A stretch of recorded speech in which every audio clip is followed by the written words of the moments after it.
don't have to run off. That's fine. How do you know who is the tribe of Dan today?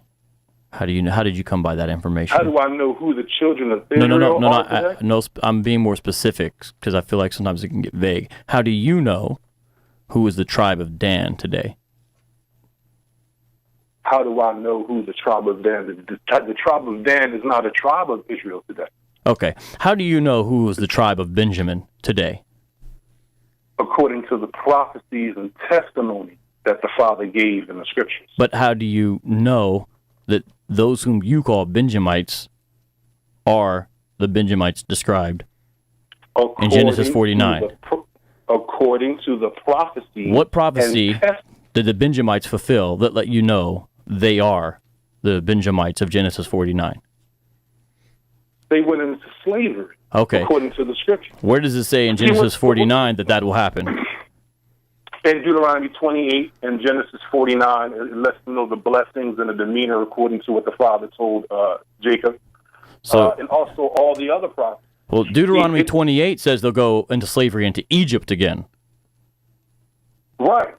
And okay. America is our Egypt. Okay, what's the hold on. What's the precept? There's a line of questioning here, and it's helpful. What's your precept that says America equals Egypt of Deuteronomy 28:68? What's your precept for that? Sure. And this is where what's the precept for that? Yeah. Exodus 15. That's not too hard.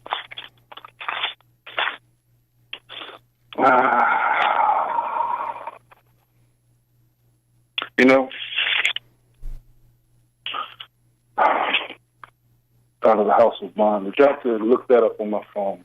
Are you saying whenever the Scripture says house of bondage, it equals America?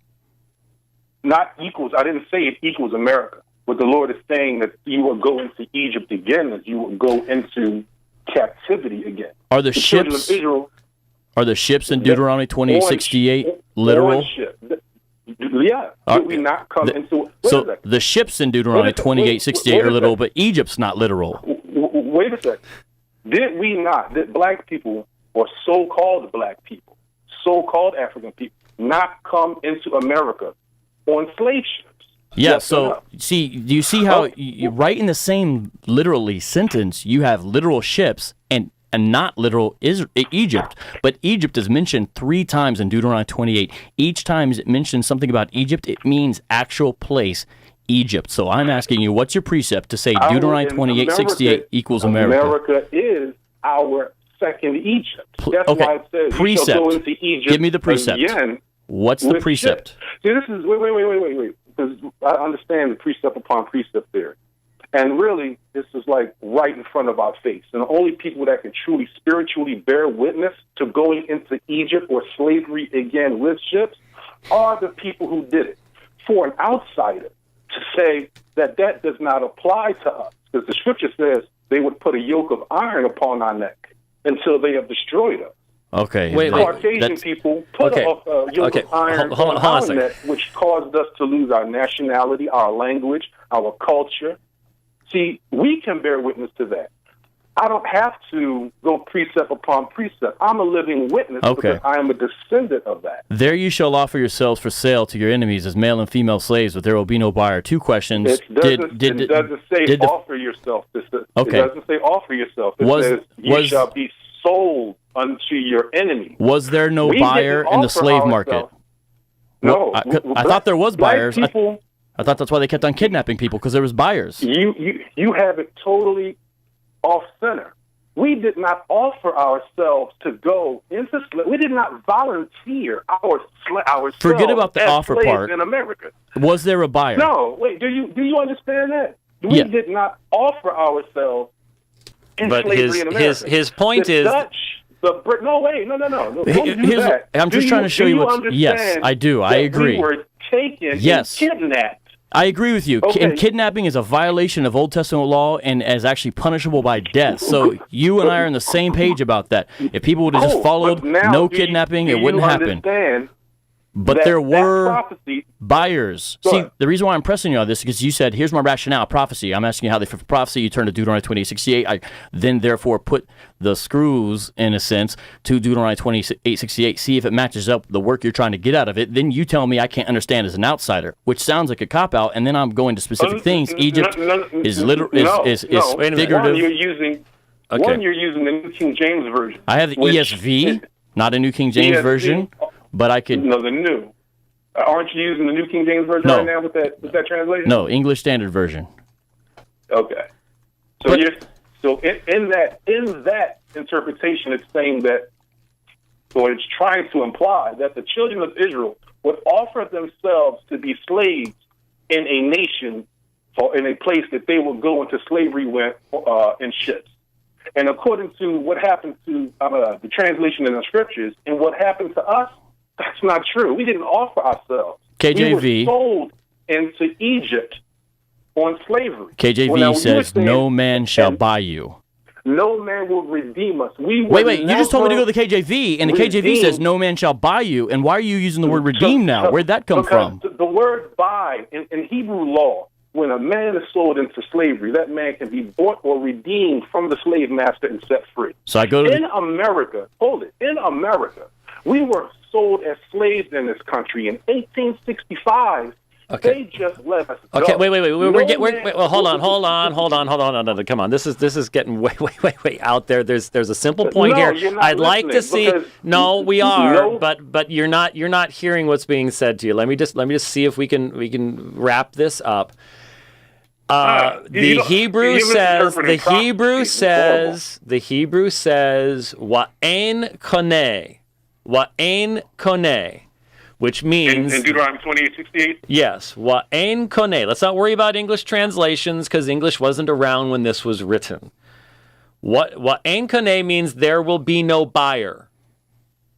Now, if you're saying that the ships earlier in the sentence is literal, Egypt is not, I think what Vocab is asking you is, how can you say this is a fulfillment of prophecy when the text specifically says, wa'en koneh? There is no buyer. And from my perspective, what I want to ask is, my forefathers were sold into slavery as well. Here we go. Oh, you shouldn't. What are you laughing about? Do you think that only that slavery has only existed amongst black people in the world? No, that's not what I'm saying. And I'm laughing because in the book of Luke, the Messiah said the tribe of Judah the temple was going to be destroyed, the city burnt to the ground. Close the door, and we were going to be expelled out of our land. And the scripture says we fled into Africa. So all those people from the tribe of Judah that fled into Africa and were amongst the indigenous African people, two different nations of people in Africa. But in the 1600s, Judah, according to the prophecy, was sold into slavery. There you shall in the 1600s for bondmen and bondwomen. And no man shall buy you, meaning as a slave, to be purchased back or redeemed from the captivity that they're in. France didn't free us to say, hey, go back home. Spain didn't free us to say, hey, get these slaves out of America and take them back home. See, the thing is you're interpreting the scripture because you're misinterpreting the scripture because you're not the recipient of the person. How did Esau, hold on, this is a relevant question. How did Esau know who to snatch? How did they know how to get only Israelites off the Ivory Coast?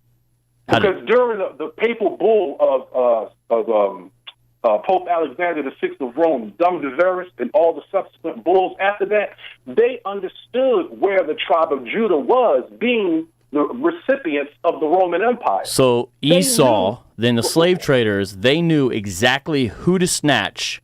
Why would Esau want to fulfill prophecy? But no. It's not about what. Let me say two things. One, when America went into Iraq, did they not go get Saddam Hussein? And did they not know who he is? So how are you going to sit here and say now that the Roman Empire, who ruled from the whatever river all the way to the east, did not know in their historical records where the dispersed of the tribe of Judah was? And once you understand the hatred of the children of Esau toward the children of Judah, do you not understand that hatred and envy is so in depth in them that they create doctrines to sit here and say, now you're not the children of Israel? Why would you put a people in captivity and take the knowledge of who they are and where they come from? Look, we've gone way over time. The problem I've got here is what you're telling me is none of these texts made any sense until America was founded. I mean, that's what you're telling me. The scripture says until the times of the Gentiles be fulfilled.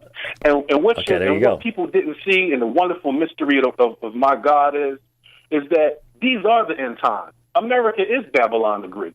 It's also our spiritual Egypt. You know what?